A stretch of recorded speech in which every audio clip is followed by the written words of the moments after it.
Today in this lesson, I will explain another video for the preparation of entry test of chemistry, and the topic I have selected today, that is electrochemistry. तो चलते हैं अपने पहले question की तरफ। Okay, now this is our first question. हमारा जो पहला क्वेश्चन है वो क्या कहता है, the oxidation number of oxygen atom in OF2 and H2O2। अच्छा, हमें OF2 में ऑक्सीजन की ऑक्सीजन स्टेट बतानी है। OF2 में जो फ्लोरीन है, इसकी ऑक्सीजन स्टेट -1 होती है। ठीक है, और इसमें दो फ्लोरीन अटैच हैं, तो इसकी ओवरऑल ऑक्सीजन स्टेट -2 हो जाएगी। वैसे अगर हम इस कंपाउंड को देखें, ये न्यूट्रल है, तो इसकी ओवरऑल ऑक्सीजन स्टेट 0 है, और ये भी न्यूट्रल है, इसकी भी ओवरऑल ऑक्सीजन स्टेट 0 है। तो ऑलरेडी मैं इक्वल टू 0 लिख देता हूँ। अच्छा, अब इस -2 को कैंसिल करने के लिए यकीनन हमें यहाँ +2 लिखना होगा, ताकि ये -2 कैंसिल होकर 0 बन जाए। तो इस रिस्पेक्ट से ये जो फर्स्ट कंपाउंड है, इसमें ऑक्सीजन की जो ऑक्सीजन स्टेट है वो +2 है। इस तरह से सेकंड कंपाउंड H2O2 में हमारे पास दो हाइड्रोजन अटैच हैं। एक हाइड्रोजन की ऑक्सीजन स्टेट +1 होती है, दो की +2 होगी।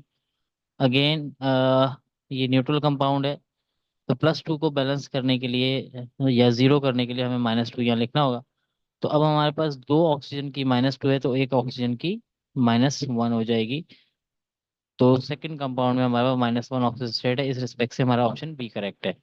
नेक्स्ट क्वेश्चन है question 2, the element on the reactant side which has been reduced is. अच्छा, अब यहाँ पर हमारे पास लेफ्ट हैंड साइड पे सबसे पहले हम एक ही एलिमेंट पे फोकस करते हैं, HI पर। HI में जो हाइड्रोजन है, इसकी ऑक्सीजन स्टेट +1 होगी, और क्योंकि ये ज़्यादा इलेक्ट्रोनेगेटिव एलिमेंट आयोडीन से अटैच है, आयोडीन की -1 होगी। तो अब हम डायरेक्ट राइट हैंड साइड पे आयोडीन को चेक करेंगे कि जो आयोडीन है यहाँ पर, ये फ्री स्टेट में है, मतलब ये सिर्फ और सिर्फ अपने आप से ही अटैच है, किसी दूसरे एलिमेंट से अटैच नहीं है, तो इस स्टेट को फ्री स्टेट कहते हैं। और जब वो कोई एलिमेंट फ्री स्टेट में हो तो उसकी ऑक्सीजन स्टेट 0 होती है।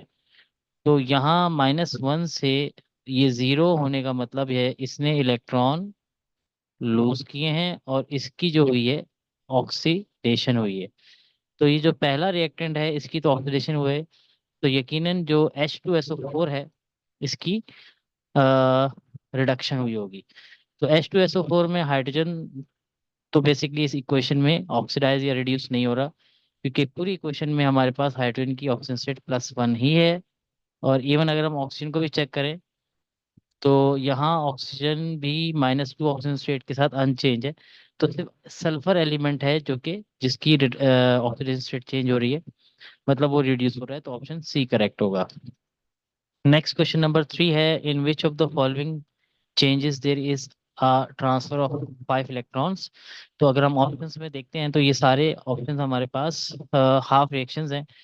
और अगर हमें ion electron method of redox reaction balancing याद हो, तो हम उसमें एसिडिक या बेसिक मीडियम के जरिए से पहले हाफ इक्वेशंस को बैलेंस करते थे। तो अभी भी हम इन्हीं हाफ इक्वेशंस को वन बाय वन बैलेंस करेंगे, देखेंगे कि कहाँ 5 इलेक्ट्रॉन लूज या गेन हो रहे हैं। तो ऑप्शन ए में अगर हमारे पास हम लिखते हैं MnO4 2- चेंज होके ये कन्वर्ट हो रहा है MnO2 में। तो सबसे पहले हम Mn को चेक करेंगे, लेफ्ट हैंड पे एक Mn है, राइट हैंड पे भी एक Mn है, Mn बैलेंस है। जब हमारा एलिमेंट बैलेंस हो जाता है, तो फिर हम ऑक्सीजन और हाइड्रोजन को बैलेंस करते हैं। तो ऑक्सीजन को बैलेंस करने के लिए अगर आपको याद हो, तो हम जहाँ कम होते हैं वहाँ वाटर मॉलिक्यूल ऐड करते हैं फॉर एसिडिक मीडियम। अच्छा, इससे कोई फर्क नहीं पड़ता है चाहे मैं एसिडिक मीडियम से बैलेंस करूं या बेसिक से, नंबर ऑफ इलेक्ट्रॉन लूज या गेन इक्वल ही रहेंगे। एसिडिक मीडियम आसान है, तो मैं वही मेथड यूज करूंगा। खैर, यहाँ पर 4 ऑक्सीजन है, यहाँ 2 है, तो यहाँ 2 वाटर के मॉलिक्यूल मैं ऐड कर दूंगा। वाटर के मॉलिक्यूल ऐड करते ही सिस्टम में हमारे हाइड्रोजन भी आ गए, तो उसको भी बैलेंस करना पड़ेगा। तो जैसे यहाँ 2 वाटर मॉलिक्यूल में 4 हाइड्रोजन है, तो मैं यहाँ 4 हाइड्रोजन H+ ऐड करके इसको बैलेंस कर दूंगा। अब हमारी इक्वेशन जो है वो एटम वाइज बैलेंस हो चुकी है। Now we will balance the charge. तो अगर आप देखें, यहाँ -2 चार्ज है, ओवरऑल -2, और 4H+ पे +4 चार्ज है। तो ये +4 -2 बन जाएगा +2 ओवरऑल चार्ज रिएक्टेंट साइड पे। अच्छा, प्रोडक्ट साइड पे कोई चार्ज नहीं है, तो 0 है। तो +2 से 0 होने का मतलब है कि 2 इलेक्ट्रॉन जो हैं वो लूज हुए हैं। तो लेकिन हम तो अपने 5 इलेक्ट्रॉन की बात कर रहे हैं, तो हम ऑप्शन बी चेक करेंगे अब। ऑप्शन बी में सबसे पहले हमारा है CrO4 2 माइनस, चेंज हो रहा है Cr3 प्लस में। अच्छा, अगेन हम सबसे पहले क्या काम करेंगे, क्रोमियम बैलेंस है, ऑक्सीजन बैलेंस करने के लिए यहाँ 4 वाटर के मॉलिक्यूल ऐड करेंगे। ठीक है, जैसे ही हम 4 वाटर के मॉलिक्यूल ऐड करते हैं, हमारे हाइड्रोजन जो है सिस्टम में आ जाता है। कितने आए थे, 4 to the 8। तो यहाँ मुझे 8H+ आयन ऐड करने पड़ेंगे। तो अब हमारे हाइड्रोजन ऑक्सीजन और तमाम एटम्स बैलेंस है। तो अगेन हम वही काम करेंगे। तो ये -2 हो गया ओवरऑल चार्ज इसका, और यहाँ +8, -2 + 8 कितना बनता है, +6। तो रिएक्टेंट साइड पे +6 चार्ज है, प्रोडक्ट साइड पे हमारा +3 चार्ज है, क्योंकि यहाँ पर चार्ज है यहाँ नहीं है। तो +6 से +3 होने का मतलब क्या हुआ कि 3 इलेक्ट्रॉन जो है वो गेन हो रहे हैं। तो यहाँ पर भी ऑप्शन बी भी हमारा करेक्ट नहीं है। तो अब हम ऑप्शन सी चेक करेंगे। ठीक है, आया कि ऑप्शन सी करेक्ट है या नहीं। मोस्टली बहुत सारे स्टूडेंट्स को याद होता है, लेकिन मैं यहाँ आपको पूरा एक्सप्लेन करके बता रहा हूँ। अच्छा, ऑप्शन सी हमारे पास है MnO4- कन्वर्ट हो रहा है Mn2+ में। यहाँ Mn एक है, यहाँ एक है, ऑलरेडी बैलेंस है। ऑक्सीजन यहाँ 4 है, यहाँ पर एक भी ऑक्सीजन नहीं है, तो 4 वाटर मॉलिक्यूल ऐड कर देंगे। 4 वाटर मॉलिक्यूल ऐड करते ही हमारे सिस्टम में 8 हाइड्रोजन आ गए, तो उनको बैलेंस करने के लिए 8H+ आयन हम ऐड कर देंगे। अब हमारा चार्ज बैलेंस होगा। यहाँ -1 चार्ज है, ये +8 है, तो ओवरऑल चार्ज +7 बन गया रिएक्टेंट साइड पे। यहाँ सिर्फ और सिर्फ +2 चार्ज है। तो +7 से +2 की तरफ जाने के लिए 5 इलेक्ट्रॉन लूज होंगे, मतलब ट्रांसफर होंगे। तो हमारा इस रिस्पेक्ट से ऑप्शन सी करेक्ट है। नेक्स्ट क्वेश्चन 4 है, in the reaction H2S+Cl2 2HCl+S H2S act as. तो सिर्फ और सिर्फ H2S की बात हो रही है, तो फिर हम H2S की ऑक्सीजन स्टेट चेक करते हैं। तो अगर आपको याद हो अभी कि हाइड्रोजन की +1 है, तो यहाँ ओवरऑल चार्ज +2 होगा। तो सल्फर का क्या हो जाएगा, -2। ठीक है, क्योंकि ओवरऑल चार्ज इस पे 0 था। जबकि राइट हैंड प्रोडक्ट साइड पे सल्फर फ्री स्टेट में है, तो इस पे 0 चार्ज है। तो +-2 से 0 होने का मतलब ये है इसने इलेक्ट्रॉन लूज किए हैं, और इसकी क्या हुई है, ऑक्सीडेशन हुई है। तो यहाँ पर H2S के बारे में पूछा जा रहा है कि ये एक्ट कर रहा है, क्योंकि यहाँ ऑप्शन में एजेंट्स की बात हो रही है। तो जिस सब्सटेंस की ऑक्सीडेशन होती है वो खुद एक रिड्यूसिंग एजेंट होता है। तो हमारा ऑप्शन ए करेक्ट होगा। क्वेश्चन नंबर 5 है, which of the following reaction occur at cathode. By definition cathode उस कहते हैं जहां पर रिडक्शन मतलब गेन ऑफ इलेक्ट्रॉन हो। ऑप्शन ए में कॉपर आयन 2 इलेक्ट्रॉन गेन करके कॉपर मेटल में कन्वर्ट हो रहा है। तो ऑप्शन ए ही हमारा करेक्ट है। ठीक है, नेक्स्ट क्वेश्चन नंबर 6 है, the electrolysis product of molten NaCl at electrode. Molten NaCl का मतलब है कि NaCl सिर्फ और सिर्फ आयनाइज होके दो ही आयंस बनाएगा, सोडियम और क्लोराइड आयन। तो हमें दो ही प्रोडक्ट मिलेंगे, सोडियम और क्लोरीन। तो ऑप्शन ए करेक्ट होगा। अच्छा, अब हम बात करते हैं क्वेश्चन नंबर 7 की।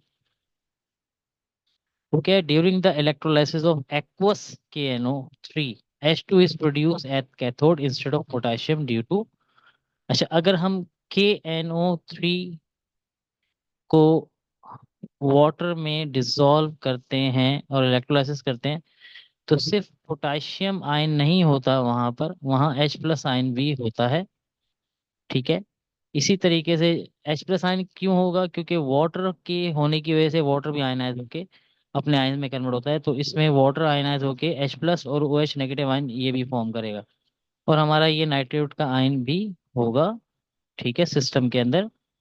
अच्छा, ये चारों टाइप के आयन होंगे, लेकिन हम यार क्वेश्चन में पूछा गया है कि कैथोड की बात हो रही है, कैथोड पे सिर्फ हमारे क्या आते हैं, हमारे हमेशा सिर्फ और सिर्फ कैट आयंस आते हैं। तो उस कैट आयंस में उसने सवाल ये पूछा है कि hydrogen is produce why not K+। तो इसका बहुत सिंपल सा आंसर ये है कि जो ऑप्शन सी में दिया हुआ है कि reduction potential of potassium is less than hydrogen. अगर हमें याद हो, रिडक्शन पोटेंशियल का एक पूरा चार्ट होता है, उस चार्ट के अकॉर्डिंग जो पोटेशियम का जो रिडक्शन पोटेंशियल की वैल्यू है वो नेगेटिव में होती है, जबकि हाइड्रोजन की जो रिडक्शन पोटेंशियल की वैल्यू है वो 0.0 वोल्ट है, जो कि नेगेटिव के मुकाबले में ज़्यादा है। तो जिसकी रिडक्शन पोटेंशियल की वैल्यू ज़्यादा होगी वही कैथोड पे मेटल या कैट आयन पहले जो है वो रिड्यूस होगा, और उसके बाद अगर वो खत्म हो जाएगा तो फिर दूसरे की बारी आएगी। तो ऑप्शन सी इस रिस्पेक्ट से करेक्ट है।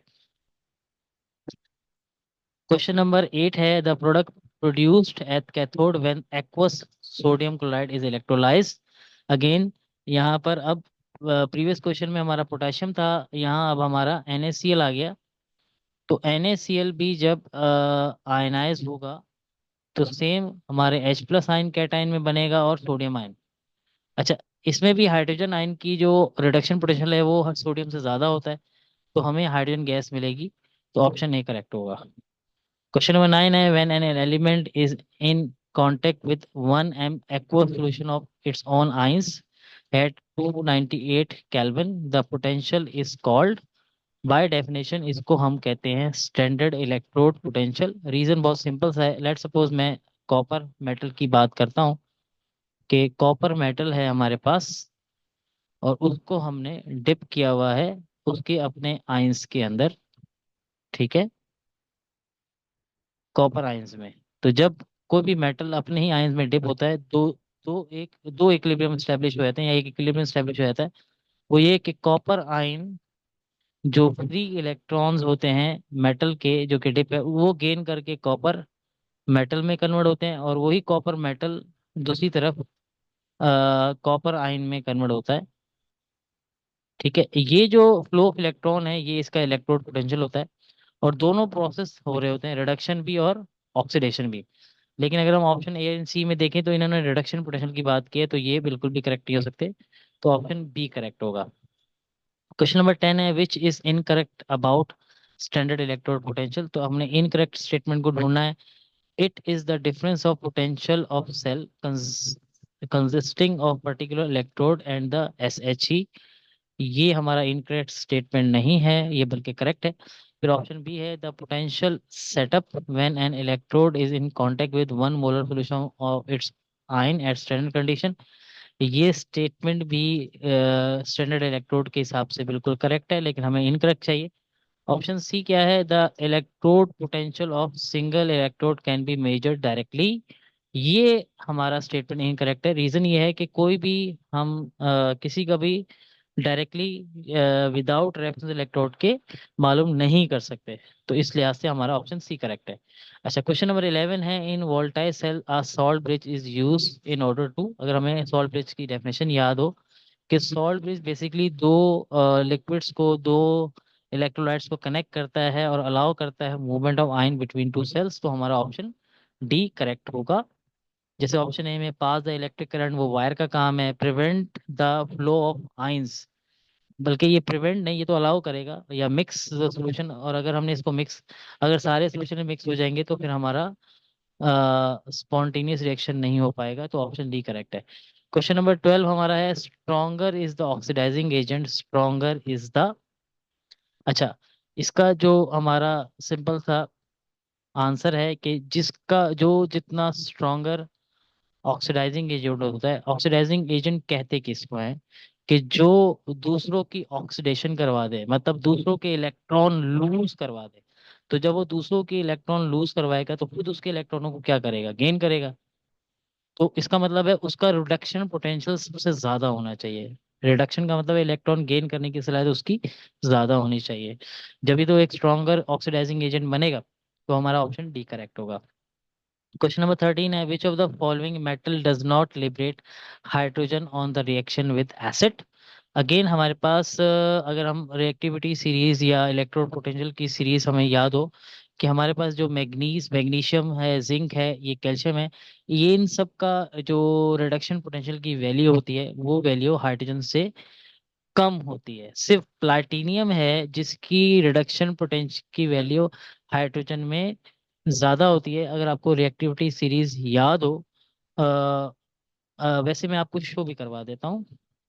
ये हमारी रिएक्टिविटी सीरीज है, ठीक है। तो ये जो हमारे ये एलिमेंट्स हैं जिनमें प्लाटिनियम, गोल्ड, सिल्वर, मरकरी और कॉपर, ये लेस वेरी अनरिएक्टिव होते हैं, इनका रिडक्शन पोटेंशियल भी सबसे ज्यादा हाई होता है। इन सबका हाई रिडक्शन पोटेंशियल होता है। ठीक है। तो ये जब होंगे तो ये हाइड्रोजन को इलेक्ट्रॉन गेन नहीं करने कर देंगे, ये खुद इलेक्ट्रॉन गेन करेंगे। तो इस रिस्पेक्ट से और और इसी तरीके से इनकी जो अनरिएक्टिव नेचर है, तो ये किसी मेटल से भी डायरेक्टली रिएक्ट नहीं करते। तो जो हमारा क्वेश्चन चल रहा था, which of the following metal does not liberate hydrogen on the reaction with acid, तो हमारा ऑप्शन बी करेक्ट होगा।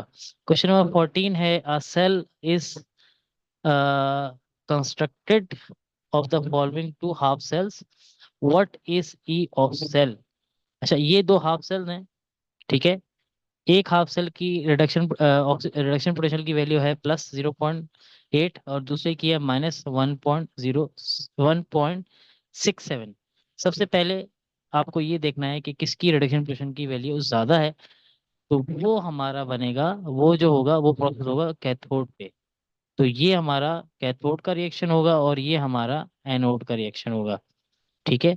और ई ऑफ सेल कैलकुलेट करने का बहुत सिंपल सा फॉर्मूला है। जो कैथोड का पोटेंशियल है माइनस करेंगे एनोड में से, तो हमारे पास आंसर आ जाएगा। तो कैथोड का जो हमारा पोटेंशियल है वो है 0.8, फिर माइनस का साइन आएगा, फिर ब्रैकेट -1.67। तो ये हो जाएगा 0.8 माइनस माइनस प्लस होके 1.67 होके, जब हम इसको ऐड करेंगे तो हमारा आंसर ऑप्शन ए बनेगा 2.47। ठीक है। नेक्स्ट क्वेश्चन, क्वेश्चन नंबर 15 है, which of the following is spontaneous reaction. Spontaneous reaction हम किसको कहते हैं कि जो रिएक्शन विदाउट एक्सटर्नल एनर्जी या फोर्स के खुद ब खुद हो जाए, उसको कहते हैं। तो इसमें लॉजिक वही लगेगी कि हम वहां पर ये देखेंगे कि कौन आसानी से ऑक्सीडाइज या रिड्यूस हो सकता है। जैसे हम ऑप्शन ए को चेक करते हैं। ऑप्शन ए में जिंक की ऑक्सीजन स्टेट 0 है, कॉपर +2 है, और कॉप उसके बाद अगर आप जिंक को देखें तो जिंक ने 2 इलेक्ट्रॉन लूज किए हैं। ठीक है। और कॉपर ने 2 इलेक्ट्रॉन ऑब्वियसली फिर क्या किए होंगे, गेन किए होंगे। अच्छा, अब हम देखेंगे कि रिएक्टिविटी सीरीज में हमारा जिंक कहाँ पर है। या रिएक्टिविटी सीरीज को अब मैं आपको दूसरी चीज दिखाना चाहूंगा। वैसे हम जानते हैं, वो है हमारा इलेक्ट्रोड पोटेंशियल्स की वैल्यूज की बात कर लेते हैं। ठीक है। अब यहाँ हमारा है, ये हमारा है, इसमें हम ढूंढते हैं जिंक। ठीक है, ये है हमारा जिंक। जिंक का जो इलेक्ट्रोड पोटेंशियल की वैल्यू है या रिडक्शन पोटेंशियल की वैल्यू, वो -0.76 है। जबकि दूसरा हमारा था कॉपर। ठीक है। इसकी रिडक्शन पोटेंशियल की वैल्यू +3.4 है, पॉइंट सॉरी +0.34 है। तो अगर हम दोनों को कंपेयर करें तो ग्रेटर वैल्यू किसकी है, कॉपर की। तो कॉपर के अंदर सलाहियत रिडक्शन की ज्यादा है एज कंपेयर टू जिंक। तो जब ये दोनों इन कांटेक्ट में आएंगे तो कॉपर ने हमेशा इलेक्ट्रॉन गेन करने हैं और जिंक ने इलेक्ट्रॉन लूज करने हैं विदाउट हमारी किसी एक्सटर्नल एनर्जी गिवन दे। तो अगर हम ऑप्शन ए को दोबारा से देखें, एक मिनट। हाँ, ऑप्शन ए में कुछ ऐसा ही हुआ है कि जिंक ने आसानी से इलेक्ट्रॉन लूज किए और कॉपर ने गेन किए, तो हमारा ऑप्शन ए ही करेक्ट होगा। बाकी तमाम रिएक्शंस में इसके बिल्कुल अपोजिट हो रहा होगा, तो वो इनकरेक्ट होंगे। ओके, नाउ नेक्स्ट क्वेश्चन जो है हमारे पास, क्वेश्चन नंबर 16 है, the oxidation state of nitrogen in NH4NO3। NH4NO3 में 2 नाइट्रोजन है। अगर हम इसको इस तरह से समझें कि ये आयनाइज होता है अगर, तो एक तो ये अमोनियम आयन बनाता है जिसपे प्लस चार्ज होता है, और एक नाइट्रेट आयन बनाता है जिसपे माइनस चार्ज होता है। तो ओवरऑल इस पे अगर प्लस चार्ज है, तो इसका मतलब है इसका जो ओवरऑल चार्ज लिखा जाएगा वो +1 लिखा जाएगा। इसको मैं यहाँ पर लिख देता हूँ कि NH4 का ओवरऑल चार्ज लिखा जाएगा +1। अच्छा, अब इसमें 4 हाइड्रोजन है, तो 4 hydrogen, every hydrogen show +1 oxidation state, तो 4 हाइड्रोजन की ऑक्सीजन स्टेट क्या हो जाएगी, +4। अब मैं यहाँ ऐसा क्या नंबर लिखूं जो कि इससे सिंप्लीफाई होके +1 आंसर दे, तो यहाँ लिखा जाएगा -3, क्योंकि -3 + 4 आंसर होता है +1। तो एक नाइट्रोजन का तो -3 हो गया, और वो हमें ऑप्शन ए में भी नजर आ रहा है, सी में भी नजर आ रहा है। अब हम आते हैं NO3 की तरफ। NO3 में हमारे पास ओवरऑल चार्ज है -1। तो एक ऑक्सीजन का -2 ऑक्सीजन स्टेट होती है, तो 3 ऑक्सीजन का -6 हो जाएगी। तो अब यहाँ -6 में हम क्या ऐड करें कि आंसर -1 आए, तो हम +5 ऐड करेंगे। तो इस रिस्पेक्ट से नाइट्रोजन, जो सेकंड नाइट्रोजन, इसकी +5 है। तो हमारा जो ऑप्शन ए है वो करेक्ट है। इन्होंने यहाँ प्लस का साइन मेंशन नहीं किया, उसकी बातों का जरूरत नहीं होती। ठीक है, तो ऑप्शन ए करेक्ट होगा। क्वेश्चन नंबर 17 है, स्टडी द फॉलोइंग फैक्ट्स।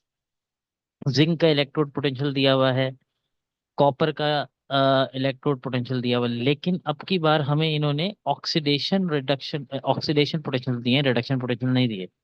अगर आप और से चीज देखें, यूजुअली हमारे पास जो रिडक्शन जो दिए जाते हैं वो रिडक्शन पोटेंशियल दिए जाते हैं, और हम ये सोचते हैं कि भाई हमेशा से ऐसा होता है, ये जरूरी नहीं है। फिलहाल इन्होंने हमें ऑक्सीडेशन पोटेंशियल्स दिए हैं। ठीक है, अब ऑक्सीडेशन पोटेंशियल के रिस्पेक्ट से अगर हम स्टडी करेंगे तो कंडीशन वही रहेगी कि जिसकी, अब ये इसको रीड करना कुछ अपोजिट हो जाएगा, कि जिसकी इलेक्ट्रॉन लूज करने की सलाहियत ज्यादा है। मतलब क्योंकि ऑक्सीडेशन का मतलब ये होता है लॉस ऑफ इलेक्ट्रॉन। तो जिंक की इलेक्ट्रॉन लूज करने की सलाहियत ज्यादा है कंपेयर टू कॉपर, तो ये हमेशा इलेक्ट्रॉन लूज करेगा। और ऑब्वियसली फिर कॉपर जो क्या करेगा वो गेन करेगा। तो हम ऐसी इक्वेशन फाइंड आउट करेंगे इन चारों में से कि जिसमें जिंक ने इलेक्ट्रॉन लूज करने हैं और कॉपर ने गेन करने हैं। अगर हम ऑप्शन ए को ही देखें, ऑप्शन ए में कॉपर जो है यहाँ पर लेफ्ट साइड पे 0 ऑक्सीडेशन स्टेट रखते और राइट साइड +2, मतलब 0 से +2 होने का मतलब है इसने, कॉपर ने इलेक्ट्रॉन लूज किए हैं। जबकि जो हमारी कंडीशन है इससे बिल्कुल अपोजिट हो गया, तो ऑप्शन ए करेक्ट नहीं हो सकता। फिर ऑप्शन बी देखते हैं। ऑप्शन बी में कॉपर +2 ऑक्सीजन स्टेट से 0 में जा रहा है। ठीक है, इसका मतलब इसने इलेक्ट्रॉन गेन किए हैं। ठीक है, तो पहली कंडीशन तो हमारी फुलफिल हो गई। अब हम जिंक को भी चेक करते हैं। जिंक 0 से +2 में जा रहा है, मतलब जिंक इलेक्ट्रॉन लूज कर रहा है। तो इसका मतलब है हमारा ऑप्शन बी करेक्ट होगा। नेक्स्ट क्वेश्चन नंबर 18 है, aqueous solution of iodine and sodium hydroxide were mixed in the round bottom flask at 70 degree Celsius, following chemical reaction was carried out. बस एक आयोडीन का सोडियम हाइड्रोक्साइड से reaction है, सही है। तो इसका रिएक्शन की टाइप्स बतानी है कि आया है कि ये फ्री रेडिकल रिएक्शन है, प्रेसिपिटेशन रिएक्शन है, सब्स्टिट्यूशन रिएक्शन है, या रेडॉक्स रिएक्शन है। देखिए, अगर हमने अपने टॉपिक के रिस्पेक्ट से ये चेक करना है कि रेडॉक्स रिएक्शन है, तो यकीनन इसमें किसी न किसी एलिमेंट की ऑक्सीडेशन स्टेट चेंज हुई होगी। अगर हम सिर्फ डायरेक्टली आयोडीन को चेक करें कि आयोडीन हमारा इस पे 0 ऑक्सीडेशन स्टेट है क्योंकि ये फ्री स्टेट में है, यहाँ पर आकर ये चेंज होके, अगर आप सिर्फ सोडियम आयोडाइड में देखें तो +1 से सोडियम की ऑक्सीजन स्टेट होने की वजह से आयोडीन पे -1 चार्ज है। तो 0 से आयोडीन -1 हो गया है, मतलब इसकी ऑक्सीजन स्टेट चेंज हो गई, तो इसका मतलब है ये एक रेडॉक्स रिएक्शन है। ऑब्वियसली वहाँ दूसरा कोई एलिमेंट ऑक्सीडाइज, अगर ये यानी कि ऑक्सीडाइज हुआ है तो रिड्यूस हुआ होगा, तो ये रेडॉक्स रिएक्शन में आता है। अच्छा, नेक्स्ट क्वेश्चन, क्वेश्चन हमारे पास है 19। क्वेश्चन नंबर 19 क्या कहता है, कहता है keeping in view the values of standard reduction potential given above. हमें ये बहुत सारे रिडक्शन पोटेंशियल की वैल्यू दी है। Which of the following would you select as a feasible redox reaction. तो हमने ये रिएक्शन फाइंड आउट करना है कि कौन सा फिजिबल है। जैसे पहले रिएक्शन में हमारे पास गोल्ड AU रिएक्ट कर रहा है। अच्छा, अब हमारे पास ये AU की वैल्यू जो हमें दी हुई है वो +1.5 है, और हाइड्रोजन की जो वैल्यू है 0 है। इसमें ज़्यादा वैल्यू हमारी है AU की, तो AU को इलेक्ट्रॉन गेन करने चाहिए। जबकि इस इक्वेशन में अगर आप देखें, AU 0 ऑक्सीडेशन स्टेट से +3 में जा रहा है, तो 0 से +3 में जाने से इलेक्ट्रॉन लूज किए हैं, तो ऑप्शन ए तो करेक्ट हो नहीं सकता। अब आते हैं ऑप्शन बी की तरफ। ऑप्शन बी में हमारे पास क्लोरीन पे -1 चार्ज से ये 0 पे जा रहा है, मतलब ये इलेक्ट्रॉन लूज कर रहा है। तो क्लोरीन की वैल्यू चेक कर लेते हैं। क्लोरीन की वैल्यू +1.36 दी हुई है। आयोडीन की वैल्यू इसमें हमारे पास मेंशन ही नहीं है।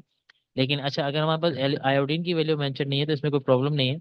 हम अगर एक चीज जानते हैं कि जो हमारे 7A ग्रुप के एलिमेंट्स होते हैं उसमें सबसे टॉप पे फ्लोरीन है, फिर क्लोरीन है, फिर उसके बाद ब्रोमीन है, फिर आयोडीन है। तो याद रखिएगा कि जो टॉप मोस्ट एलिमेंट होते हैं ये ज़्यादा इलेक्ट्रोनेगेटिव होते हैं। तो they can have a greater ability to gain electron. तो आयोडीन के मुकाबले में क्लोरीन जो है वो इलेक्ट्रॉन गेन करने की सलाहियत ज़्यादा रखता है। जबकि हमारे ऑप्शन बी में क्लियरली नजर आ रहा है कि क्लोरीन इलेक्ट्रॉन लूज कर रहा है और आयोडीन गेन कर रहा है, क्योंकि अगर आप आयोडीन ऑक्सीजन स्टेट देखें 0 से -1 हो रही है, तो ऑप्शन बी भी हमारा इनकरेक्ट होगा। अब आता है question option number C. Option number C में मैग्नीशियम ने इलेक्ट्रॉन लूज किए हैं क्योंकि ये 0 से +2 हो रहा है, और हाइड्रोजन ने गेन किए हैं क्योंकि ये प्लस से 0 हो रहा है। तो अब हम इनकी वैल्यूज चेक कर लेते हैं। अगर आप देखें मैग्नीशियम की जो वैल्यू है वो कम होनी चाहिए हाइड्रोजन से, तो मैग्नीशियम की वैल्यू माइनस में है और हाइड्रोजन की वैल्यू 0 है। तो इसका मतलब है हमारा ऑप्शन सी करेक्ट ऑप्शन होगा। अच्छा, नेक्स्ट क्वेश्चन, हमारा लास्ट क्वेश्चन है, in which of the in the following cell representation. ये हमारी सेल रिप्रेजेंटेशन होती है। इसमें अगर मैं आपको बता दूं कि ये हमारा इलेक्ट्रोड है, इलेक्ट्रोड डिप है अपने आयंस में, उसका उसका जो है वो ये 1 मोलर कंसंट्रेशन है, और ये डबल लाइन सॉल्ट ब्रिज को रिप्रेजेंट करती है। और सॉल्ट ब्रिज के फौरन बाद नेक्स्ट सॉल्यूशन के आयंस होते हैं अपनी कंसंट्रेशन के साथ, और वो कनेक्टेड होता है अपने इलेक्ट्रोड से।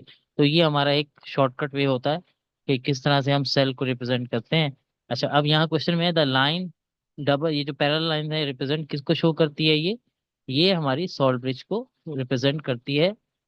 तो होप आपको ये लेसन समझ में आया होगा। Thank you.